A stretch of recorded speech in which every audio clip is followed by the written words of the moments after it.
Good morning. So as promised, I'm making a video on the benefits of tea. So I'll start off just by explaining briefly what tea, where it comes from. So all tea comes from a plant called Camellia sinensis. And if it doesn't come from that plant, it's not a real tea. So things like chamomile and like nut blends and lavender and all that, they're actually not teas. They're called tisanes, but I still consider them teas. But the original tea, the real tea, there's white, there's green, there's oolong, and there's black. And what separates them is the oxidization and fermentation process. So other than that, the white has the highest amount of antioxidants, least amount of caffeine, about 10% of in comparison to a regular cup of coffee. It's a lighter flavor.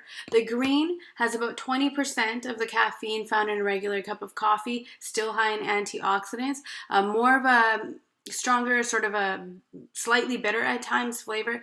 The oolong tea, we're looking at about 30-40% of the caffeine in a regular cup in comparison to a regular cup of coffee. Less amount of antioxidants though, but one of the smoothest flavors of all. And then the black tea is sitting at the highest oxidated and fermented, so it is the highest amount of caffeine, least amount of antioxidants, and you're looking at about half of the caffeine that you would find in a regular cup of coffee. Some of the benefits are the fact that if you're drinking tea, it's a no calorie drink, and it's a way to promote hydration because tea will hydrate your bodies on a cellular level. It will keep your body functioning properly. Tea has l-theanine in it, and this will help balance this. It's an amino acid that helps balance your serotonin and dopamine levels, and this is huge. This will promote a sense of well-being. This will promote your happy endorphins, your happy feeling, and it will actually regulate your hunger signals. So it's a very smart addition to any weight loss plan because it can help balance you out, keep you feeling hydrated, but also keep any incredible urges sort of balanced. And the next benefit is the antioxidants. So oxidative stress occurs when we exercise, when we're stressed out, when we're exposed to elements all day, every day. We're under attack, let's say, of oxidative stress. Antioxidants are naturally found in teas. And because you can drink tea throughout the day, you can get a steady supply of antioxidants, which is good for your skin. It's good for your cells on every single level. So that's another huge benefit of drinking tea. Which tea is right for you? If you're sensitive to caffeine, go with the white, a lighter tea. If you need rush of energy, go with the black. But just know that it's not going to be like caffeine where you're going to go, like coffee where you're going to go up and then you may go down.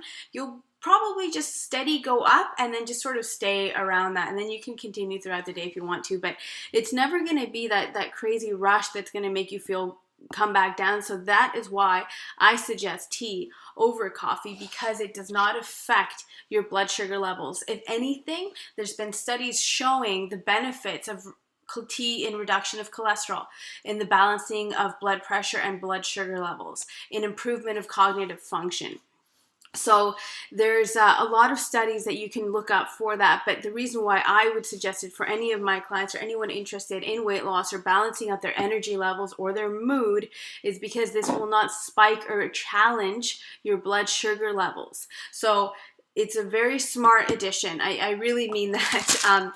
Now, when you're making tea, so you get your boiling hot water, you put it in your pot or you put it in your cup, let it sit for a little bit. You don't have to get super technical, but you can let it sit. The caffeine content, the majority of the caffeine content is in the first brew. So if you're sensitive or you don't want that, put some tea in the bottom, swish around with the hot water, shake it around, and then pour that out. And then that will reduce the caffeine content, but you'll still get all of the benefits and the flavors. And the other thing too is that when you are adding things to your tea, which I completely understand, you don't want to add any dairy to it because the protein from dairy disrupts the beautiful antioxidants that you can find in tea. So you don't want to disrupt it. That's one of the major benefits. So what I would suggest is a coconut milk or almond milk to balance it out, to make it a little bit more creamier.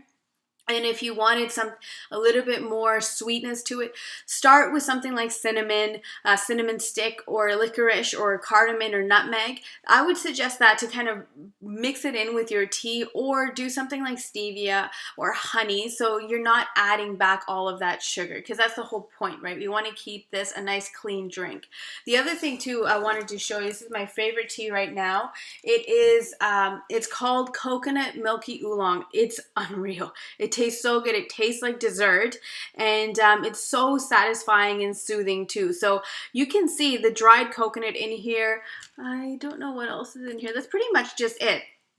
But this alone has so much flavor, I wouldn't even consider, and it's so sweet, I wouldn't even consider adding any sugar to it. So go get creative, find different kinds of teas, and then explore that, because that will help you eliminate all of this excess sugar that we're consuming throughout the day in our beverages. So this is just a in-your-face sort of quick introduction to what are the benefits of tea.